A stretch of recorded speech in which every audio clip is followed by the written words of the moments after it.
Hello and welcome to this episode of Self-Made. I'm your host, Dee Brown CEO. Joining me on the show today is Dee Thompson. Dee is a best-selling author and actor. Welcome to the program, Dee. I'm glad to have you. Thank you, Dee Brown. Thank you so much for having me. Thank you. Yeah, we have the D&D show today, so let's jump right into it. So, Yes. Dee, I want to really start by helping my viewers understand your journey to where you are today. And so by doing that, I would like to just kind of jump into your childhood to understand what your childhood was like, where you grew up, and just give us a few of your early experiences in life.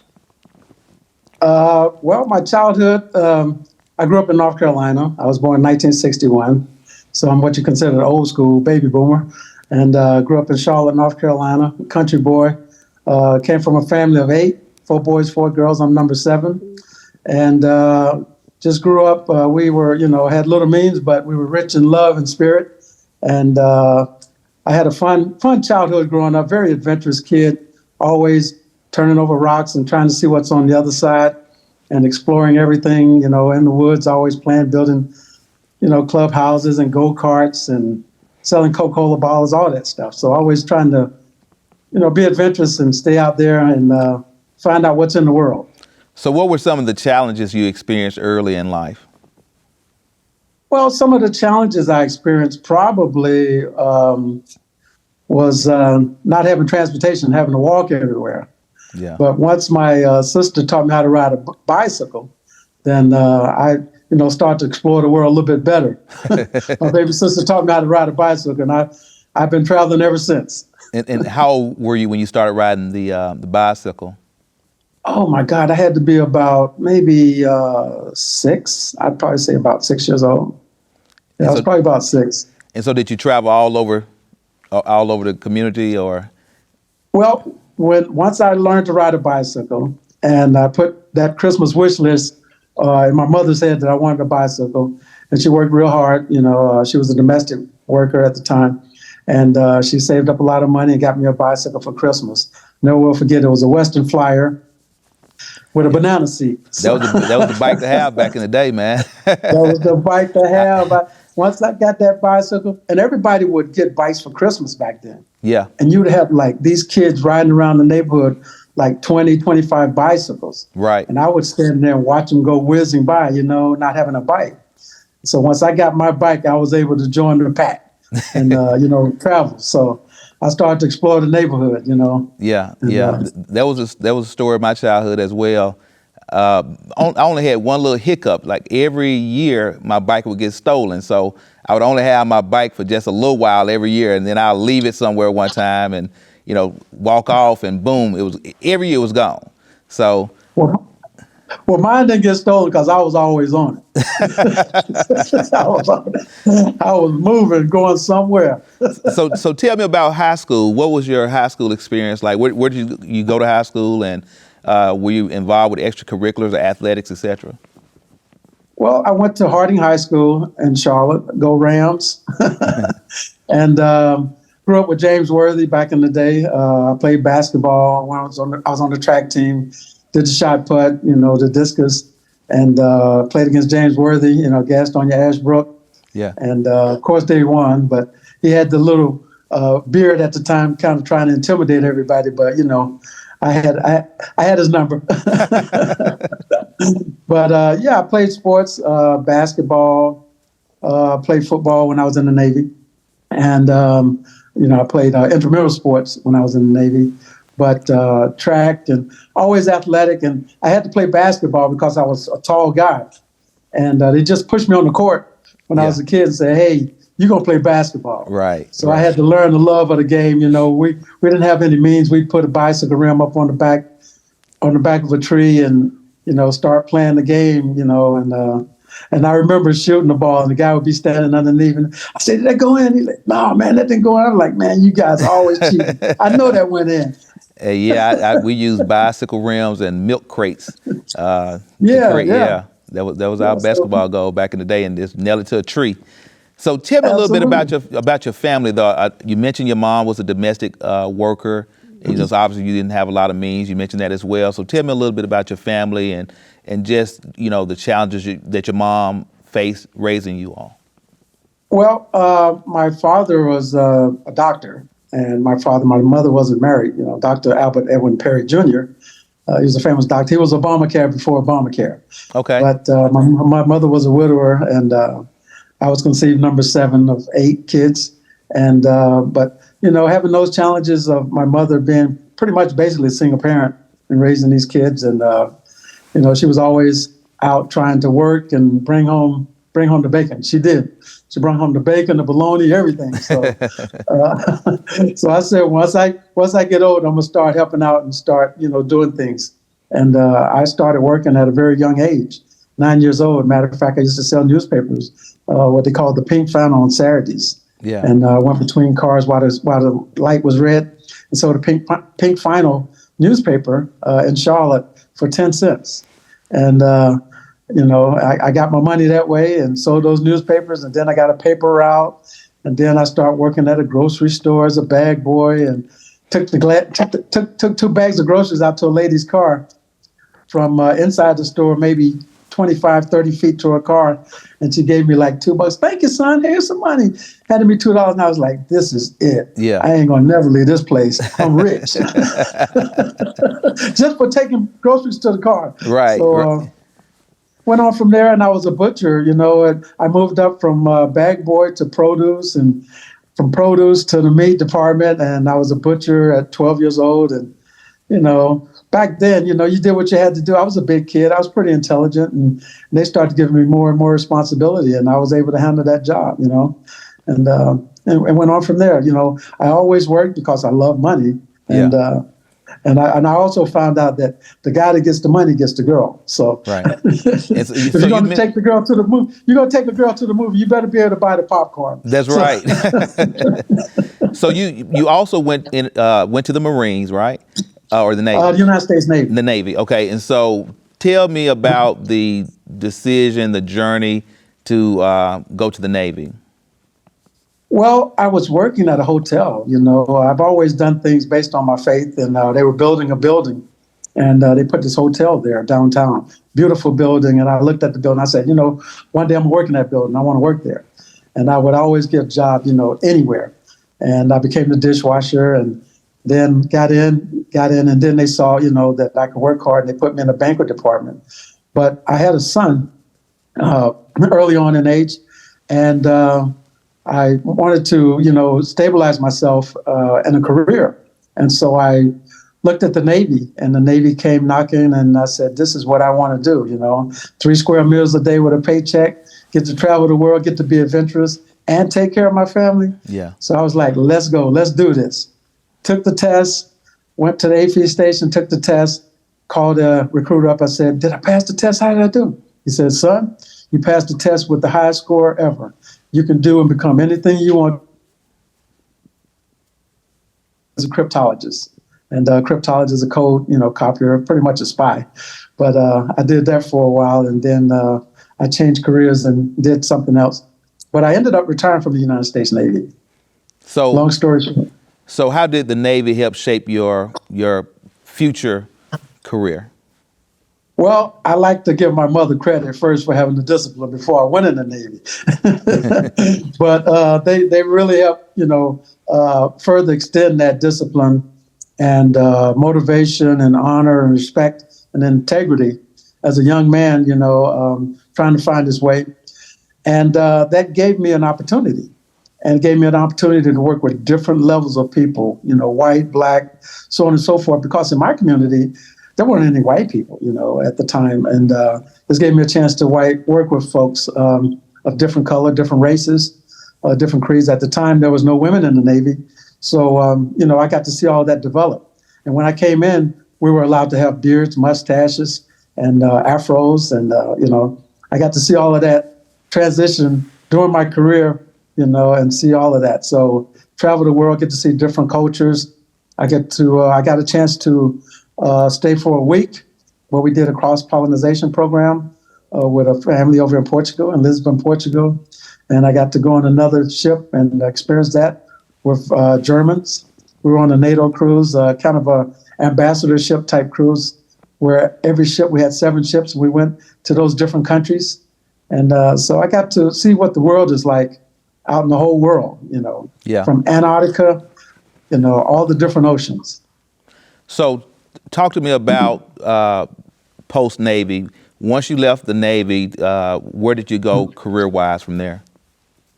Well, I like to also say doing my job in the Navy, just doing my job, gave me a lot of commendations and awards. I was nominated Sailor of the Year, Sailor of the Quarter, Sailor of the Week. Pretty much every week I was in the newspaper for my work ethic and all of that. I was command advanced twice, and it's a rarity that you get command advanced once. But I got command advanced twice, and they gave me all of this awards and commendations for my work. But the Navy, after the Navy, it was hard to transition. So I said, well, what do I want to do now, after I retired? So I started DJing, using my creative spirit. I said, what do I want to do now? I love music, always have loved music, growing up in the church singing, around my mother who was an evangelist minister. So started DJing and kind of dipping and dabbing in the music business. And it just turned over to acting. I auditioned for a play in the Sunday paper, and the play was for Our Town, which, is an old story about this small town where white folks live, and there wasn't any black folks. And I got cast in the part as Joe Stoddard. And I did the play, and I took my mother to the play. I, read a couple books on acting, and I'm trying to think of his name, Robert De Niro.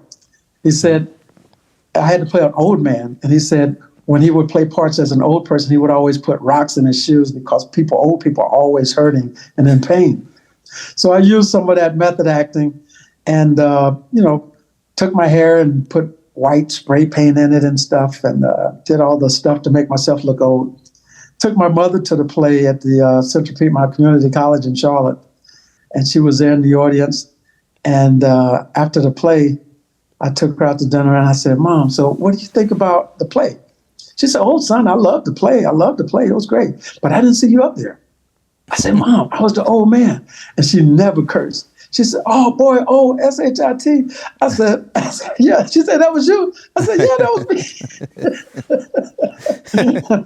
me. So then from there on, I said, hey, you know what? I think I got something here. Right. And I got the acting bug, and it took off from there, So I decided, if I'm going to do this, I better show some respect to the craft. And so I decided to go to school, went to UNC Charlotte, studied acting at Central Piedmont Community College, and just kept studying and observing and, and studying the craft until, things progressed.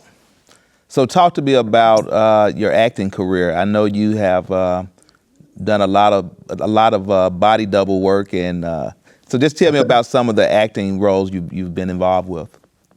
Oh my God, I couldn't wait to get to Hollywood. First, I got my SAG card in North Carolina, my Screen Actors Guild card, joined the union, became a big fish in a little pond in North Carolina. I went to Hollywood. I said, I got to go where it's really going on. And I got my SAG card, got out to Hollywood. First week, God blessed me and gave me an agent and a manager. And that's a rarity. It takes people years to get an agent. So I achieved those things, in the first week pretty much. And then I went on, I always did extra work.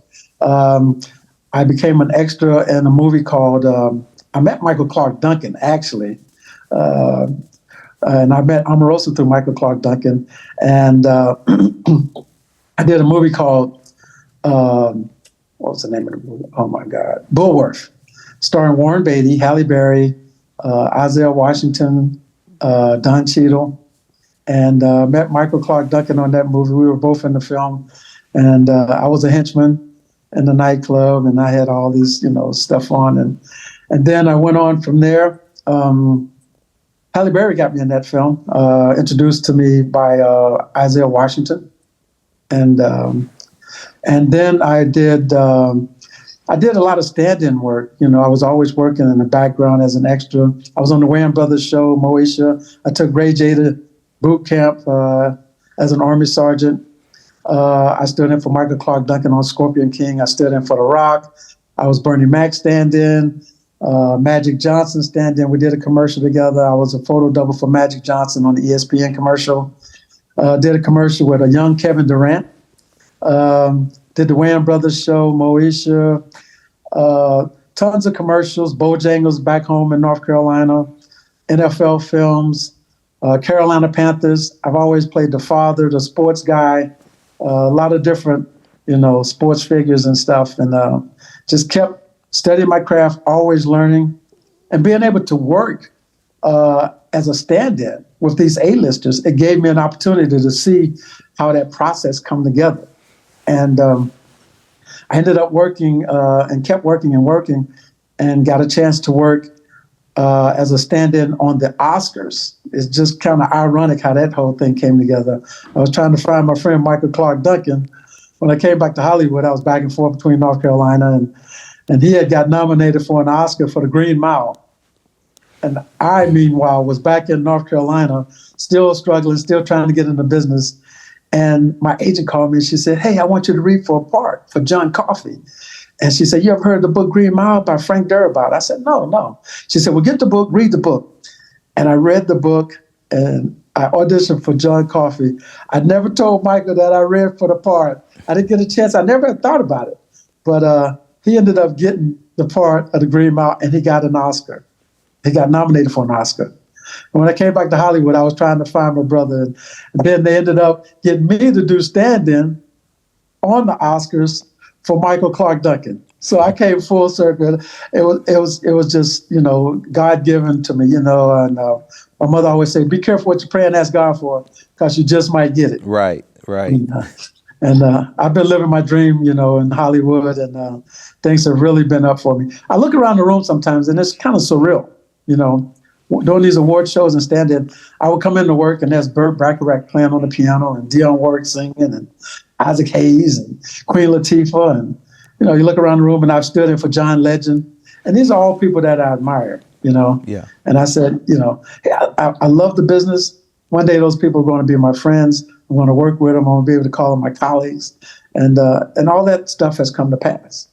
And I wrote the book to inspire people, that whatever your dream is, you can do it, pursue it.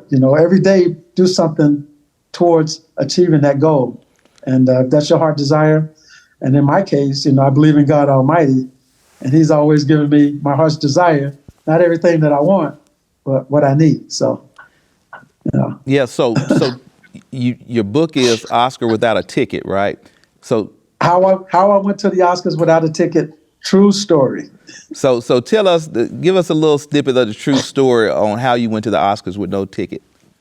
Oh my God, I was living in a boarding house in South Central, and I would hustle every day, going out, passing out my headshot, and trying to get into business, knocking on doors every day. And these helicopters were always flying overhead. And me being in the military, I was attached to a helicopter squadron. And one day I asked the guy, I said, "Hey, man, what are those helicopters for?" He said, "Hey, that's where the Oscars is held at." And come to find out, this was the media hovering over the Shrine Auditorium over in South Central, leading up to the Oscars. And they were doing these reports of the Oscars and, around the world. And so I started to daydream, hey, the Oscars. And I was working at the time as an extra on a TV show called High Incident, starring Blair Underwood. So, I was like, I started to daydream, hey, I would love to go to Oscars. Who doesn't want to go to the Oscars, either to, view it or to receive an award? And, my heart started to communicate and meditate on it with my Father up in heaven. And I went to sleep.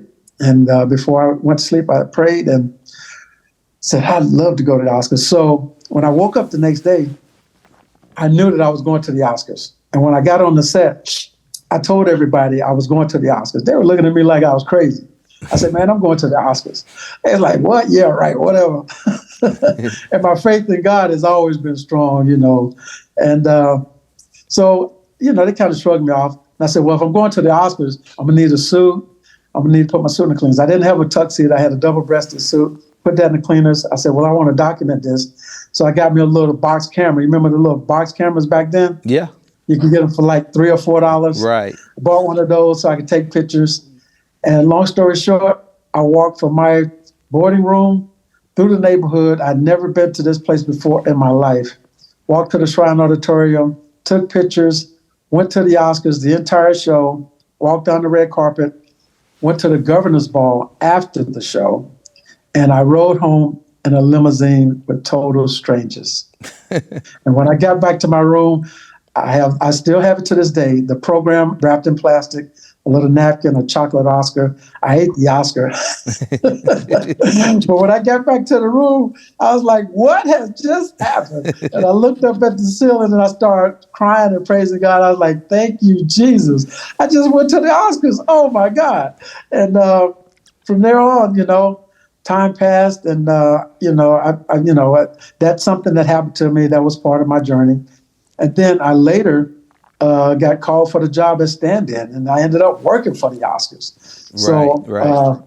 It's been, and then I wrote the book in 2009 after procrastinating. I said, well, I need to write a book to inspire people, and kept procrastinating on the book. And that's a whole nother story. This lady kept calling me saying, Dee, are you ready to write your book? I didn't have the money. So I was always broke every time she would call me. And then one time I had a windfall. She said, Dee, you ready to write the book? I said, yes, I'm ready. I got some money saved up. Let's do this. Right. So let me ask you this. So did it ever get out that you had entered the Oscar with no ticket? And if so, how did it play out? Well, first of all, people think I snuck in the Oscars. They always say, did you sneak in the Oscars? I'm like, no, I couldn't sneak out of the house. My mother didn't play that. She had 8 kids. She would whip my butt. So with all due respect, it's my journey. It was destined for me, and I've always been told that in the interviews. Yeah. When something is for you, it's for you, and I don't care what it is. There's no walls, there's no locks that can keep you out. Right. And went to the Oscars, and then I wrote the book, and the book took on a life of its own. The book is in Walmart, it's in Barnes and Nobles, Amazon, Ex Libris, all these different places. And then I started a book tour and started to let people know that God is real in my life. And whatever you believe in it, but have faith and step out on your faith and pursue your dreams. Don't procrastinate. Well, speaking of pursuing your dreams, you have a hit song as well, right? Hey, I like to say I wear many different hats. So tell us about your hit song. Well, I have a lot of different interests. I can say that. Yeah. And as a creative person, I'm a Gemini, and I think most Geminis are pretty communicative people. Prince was a Gemini, and I was very shy when I was young, but I had to get out of that by becoming, something different based on my interests. And so during the pandemic, everybody was quarantined. I was one of them.